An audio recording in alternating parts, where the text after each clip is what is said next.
Handicap 26 here, just interesting Peers and Hobbies.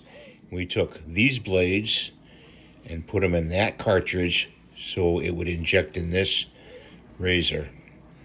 So we're going to do that next. In fact, this does work to put Schlick blades in a SE supply razor. This aluminum one won't work in this razor. So that's why I'm doing this video. Thanks for watching. Have a great day. Please rate and subscribe and give the thumbs up. God bless you and safe shaving.